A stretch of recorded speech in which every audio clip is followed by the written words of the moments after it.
अस्सलाम वालेकुम नाज़रीन, उम्मीद और दुआ करता हूँ कि आप लोग जहाँ जहाँ पर होंगे खैर आफियत से होंगे। नाज़रीन, रिसेंटली हमने देखा कि हमारा नेशनल मीडिया जो है पाकिस्तान का, इसमें कोई ये तनज़्ज़ुली की तरफ गया, ज़वाल पज़ीर हुआ। वजूहात बड़ी ऑब्वियस सी हैं कि इसके अंदर क्या सिर खपाए इसके ऊपर, क्योंकि इस इंडस्ट्री का हिस्सा भी हैं, दुख भी होता है, खून भी जलता है। लेकिन एक दो मिसालें मैं सिर्फ आपके सामने ज़रूर रखना चाहूँगा कि जो हुआ है इसकी वजूहात क्या हैं। रिसेंटली रऊफ़ क्लासा साहब एक बड़े सीनियर सहाफ़ी हैं और वो काशिफ़ वबाई साहब के शो में मेहमान थे।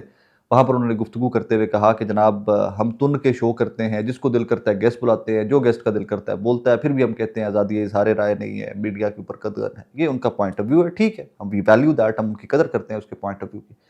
उसके ऊपर इमरान रियाज़ खान साहब ने लिखा कि जनाब क्लासा साहब, आप मुझे बुलाकर एक दफ़ा देख लीजिए कि किस हद तक मीडिया आज़ाद है। अब यहाँ पर रुक जाइए। अब इसका दलील से जवाब तो ये होना चाहिए था कि इमरान भी बिल्कुल यार, आप मुझे स्काइप एड्रेस भेजें, आप इस्लामाबाद में नहीं भी हैं तो आप मुझे स्काइप एड्रेस भेजें, मैं मंडे का ट्यूसडे के शो में आपको ले रहा हूँ and let's talk about current affairs के पाकिस्तान के अंदर क्या हो रहा है क्या नहीं हो रहा। उसके ऊपर आगे से क्लासरा साहब को जवाब नहीं मिला तो क्लासरा साहब ने इमरान रियाज खान साहब को जुगते मारना स्टार्ट कर दी। जुगत क्या मारी कि इमरान भी आपको अकेले बुलाना है या साथ अली अमीन गंडापुर साहब को भी बुलाना है। ये जुगत क्यों थी या टॉन्ट क्यों था?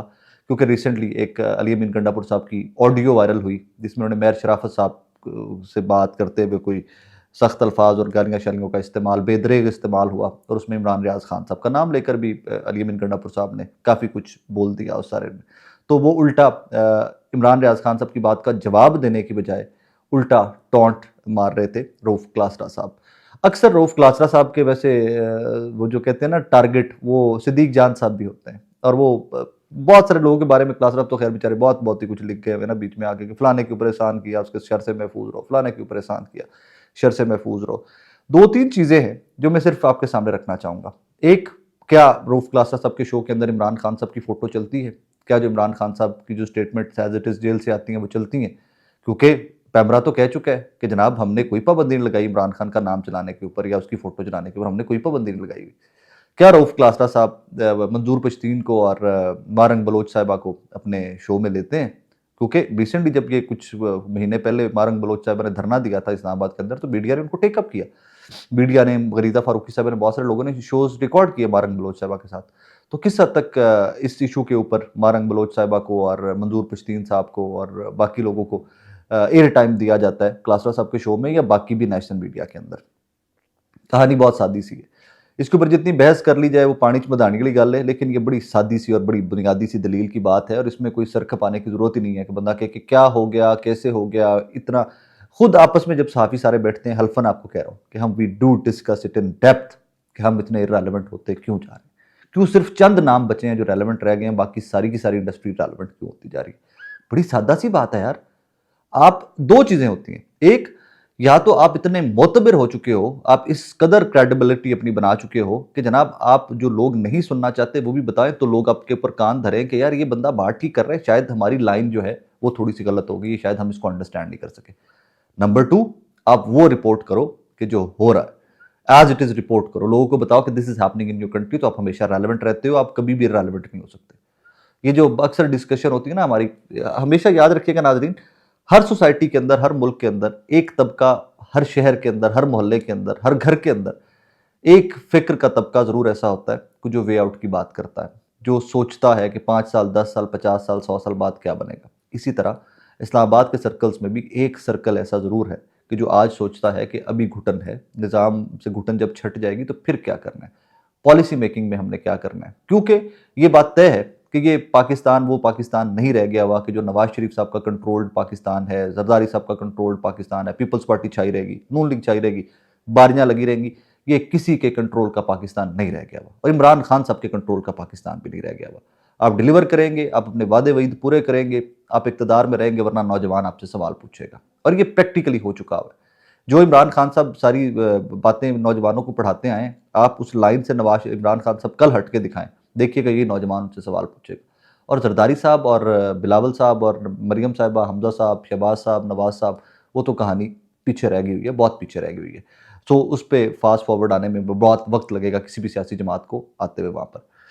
अब आइए दूसरी तरफ, एक तरफ ये हालात हैं, दूसरी तरफ जिस तरह मैंने अर्ज किया कि नौजवान तो सवाल पूछेगा, वो सहाफ़ी हो, वो सोशल मीडिया एक्टिविस्ट हो, वो डॉक्टर हो, वो इंजीनियर हो, वो रेडी वाला हो, सवाल हर बंदा पूछता है इस मुल्क में और ये बहुत अच्छी बात है। इनके जवाब जब नहीं दे सकते तो फिर आप हमें सोटे मारते हैं, फिर आप हमें पर्चे कराते हैं। कमर मेकन साहब एक नौजवान सहाफ़ी हैं, जीटीवी में काम करते हैं। रात को मेकन साहब के घर पे रेड होता है। उस रेड से कुछ देर पहले वो हमारे ही एबीएन न्यूज़ के एक टॉक शो में बैठे हुए थे। 24 से 26 नवंबर को जो होता रहा उसके ऊपर बड़ी खुलकर बात कर रहे थे। उससे पहले वो 24 से 26 नवंबर के लिए अपने टेलीविज़न को, जीटीवी को भी रिपोर्ट करते रहे, सोशल मीडिया पे भी रिपोर्ट करते रहे। दबंग बोलते हैं, फील्ड के आदमी हैं। उनके घर पे पुलिस ने रेड किया है। उनके वालिदैन ने उनकी फैमिली से जाकर बज़िद रही है पुलिस के, जनाब हमें कमर मेकन साहब दे दें। कमर वॉज़न्ट होम, लिहाजा वो गिरफ्तार नहीं हो सका। जब एफआईआर का मुकदमे का पूछा है फैमिली ने कि कमर के ऊपर कौन सा मुकदमा है, तो उसको जवाब आगे से ये दिया गया फैमिली को कि जनाब बस वो कुछ सोशल मीडिया का मुकदमा है अकॉर्डिंग टू कमर मेकन साहब। सलमान दुरानी साहब एक आज़ाद न्यूज़ में काम करते हैं, उन्होंने भी कहा कि जनाब मेरे घर पर रेड हुआ है। इससे थोड़ा सा पीछे चले जाइए तो मतीउल्ला जान साहब, साकिब बशीर साहब, शाकिर अवान साहब, ये 3 सहाफ़ी भी पिकअप होते हैं। ऑब्वियसली अल्हम्दुलिल्लाह वो बाहर हैं, मुकदमात फेस करेंगे, व्हाट्सएवर, ठीक है, वो जो एक कानूनी तरीकाकार है वही इख्तियार करना चाहिए। अब इन और इसके एट द सेम टाइम यहाँ पर ये सहाफ़ियों की लॉट के साथ ये हो रहा है। एक तरफ पाकिस्तान तहरीक इंसाफ के लोग, आज मैं सोशल मीडिया देख रहा था तो क्लेमेंट हैं, वो क्लेम करते हैं कि जनाब आयशा भुट्टा साहिबा, नमकीन चाय एक ट्विटर हैंडल होता था, वो अहमद बूबक साहब एक ट्विटर हैंडल होता था। ये तमाम ट्विटर हैंडल पिछले चंद दिनों से खामोश हो गए। ये कोई ट्वीट नहीं कर रहे, ये कोई तनकीद नहीं कर रहे, ये कोई लिख नहीं रहे मौजूदा हालात के ऊपर। तो व्हाट हैपेंड, सवाल ये कि फिर क्या हुआ है इनके साथ। कोई कहता है जी फैमिली अंडर प्रेशर है, कोई कहता है वालिद को उठा लिया गया, कोई कहता है कि जनाब ट्विटर हैंडल डीएक्टिवेट करवा दिए गए। ये सारी बहस 2024 के दिसंबर में आप लोगों को वाकई में लगता है कि इस काबिल भी है कि इसके ऊपर बात की जाए। जब इसके ऊपर बात की जाती है ना तो खुदा की कसम खून जलता है मेरा आके। यार दुनिया के चैलेंजेस देखिए, दुनिया कहाँ पर जा रही है, उनके टारगेट्स देखिए, और हमारे चैलेंजेस इस मुल्क के अंदर, इस हुकूमत के अंदर, इस निज़ाम के अंदर, इस्टेब्लिशमेंट के अंदर, हमारे जो चैलेंजेस हैं वो लोगों को खामोश करवाना बन गए हुए। आप क्यों लोगों को बात नहीं करते कि जनाब आओ यार बैठो, तुम नौजवानों को एंगेज करो भाई, बैठो बात करो। शहबाज शरीफ साहब इलेक्शन कैंपेन से पहले तो बड़े वो माइक शाइक लगा कर बैठ जाते थे नौजवानों के सामने, अब बैठे बात करें उनसे, सवालों के जवाब दें उनके। आपको क्यों लगता है कि आप इनके नौजवानों के सख्त सवालों से बचकर हुकूमत बड़े सक्सेसफुली कर सकते हैं, या क्या हुकूमत वाकई में डंडे के जोर पर की जाती है? मुझे तो हमेशा से पता नहीं मैं किसी और मखलूक या किसी और सियारे की मखलूक हूँ, हमेशा से सोचा ये था कि यार हुकूमत या इक़्तिदार तो लोगों की खिदमत करने के लिए होता है, उनके दिल जीतने के लिए होता है। दिल जीत कर इलेक्शन लड़ते हो, कामयाब होते हो और आगे जाकर मज़ीद खिदमत करते हो कि लोग आपको याद रखें। क्या तनख्वाहें होती हैं एमपी एमएलए की, आप करप्शन ना करो तो 2-2 4-4 5-5 लाख इन लोगों की तनख्वाह होती थी। तो ये 2-2 4-4 लाख के लिए तो नहीं इलेक्शन लड़े जाते थे, अब समझ आती है। ये तो तुनने के लिए इलेक्शन लड़े जाते थे। ये तो कॉर्नर करने के लिए इलेक्शन लड़े जाते थे, ये तो करप्शन के लिए इलेक्शन लड़े जाते थे। वरना हमेशा से सियासत को एक ही चीज़ सुनते आए थे, समझते आए थे, फलाना बंदा था, उसकी 10,000 एकड़ ज़मीन थी, सियासत करते-करते सारी बेच दी। मेरे पास मिसालें हैं, मैं ज़ाती तौर के ऊपर जानता हूँ, जो 10-10, 20-20 हज़ार एकड़ के ज़मींदार थे, सारी ज़िंदगी सियासत करते रहे, रकबे बेचते रहे, वाक़ई खिदमत करते रहे लोगों की। है पता नहीं केड़ी सियासत है, खौफ, डंडा, लित्तर मारो, फड़ लो, अंदर दे दो। यार तुम यहाँ तक देखें अब नाज़रीन, नईम बुखारी साहब को आप सब लोग जानते हैं। नईम बुखारी साहब का तारुफ मेरे लिए वकील का तारुफ नहीं है। नईम बुखारी साहब का मेरे लिए तारुफ वो है कि जो मैं उनको बचपन से टेलीविजन के ऊपर देखता आया था। उनका एक बेहतरीन तरीकाकार और अंग्रेज़ी और पंजाबी का इम्तज़ाज जो था वो मैंने नईम बुखारी साहब को देखते-देखते समझा कि अच्छा यार ये भी पॉसिबल है कि एक बंदा जो बहुत अच्छी पंजाबी बोलता है, बहुत अच्छी अंग्रेज़ी भी बोलेगा टीवी पे आके। तो नईम बुखारी साहब जो हैं एक ब्रिलियंट किस्म के वकील भी हैं। उनका कोई ट्विटर हैंडल फेक है।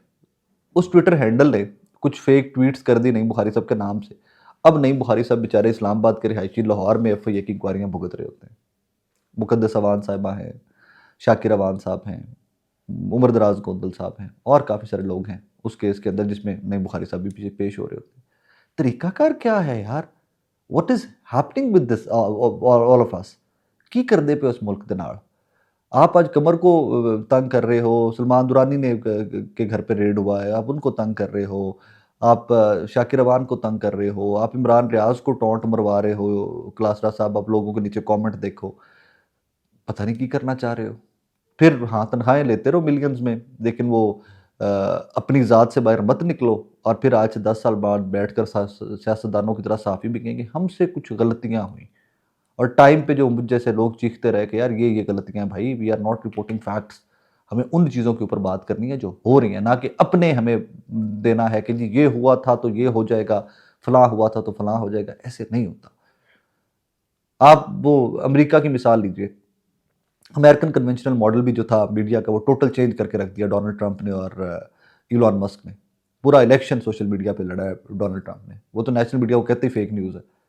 So we are all responsible for what is happening around us. हाँ, इसके ऊपर एट टाइम मैं बड़ा पॉजिटिव भी होता हूँ कभी कभार। एक वक्त आएगा आप मैं हम सब बैठकर पॉलिसीज पे बात करेंगे, आगे फर्दर क्या करना है इस मुल्क के साथ, इस कौम के साथ, उसके ऊपर भी बात करेंगे। हम नवाज शरीफ साहब से स्टार्ट होंगे, हम इमरान खान साहब से सवाल पूछेंगे कि जनाब this is what you promised, what did you deliver. आपने वादे ये किए थे हमसे, डिलीवर क्या किए। होगा, सब कुछ होगा, लेकिन दर्द ये जो अभी के ज़ख्म है ना जो दिए जा रहे हैं हम सबको, इन ज़ख्मों का दर्द, इन ज़ख्मों के निशान बहुत लंबा चौड़ा अरसा हमारे जिस्मों पे रहेंगे। और ये वो ज़ख्म है कि जो जिस्मों पे कपड़ा पहन के छुपाए नहीं जा सकते, हमारे चेहरों के ऊपर है। ये जो कुरेद रहे हैं ना हम एक दूसरे को, तुन दो फड़ लो, ये कर लो, वो कर लो, कारले चुक लो, दिस इज़ नॉट ऑन। कब तक लोग सहेंगे, कब तक लोग बर्दाश्त करेंगे, बर्दाश्त खत्म हो चुकी लोगों की। निज़ाम को चलाने की बात करें, लोगों की लिजिट डिमांड्स माने, लोगों का मैंडेट वापस करें, गैर कानूनी मुकदमात ख़त्म करें, बैठें, बात करें, मुज़ाकरात करें, मुल्क को आगे ले जाने की बात करें। आज ना सुने, इवेंचुअली आप लोग सुनेंगे, सब सुनेंगे, और फिर maybe it's too late by then. अपना ख्याल रखिएगा नाज़रीन, दुआ में याद रखिएगा। अल्लाह हाफ़िज़।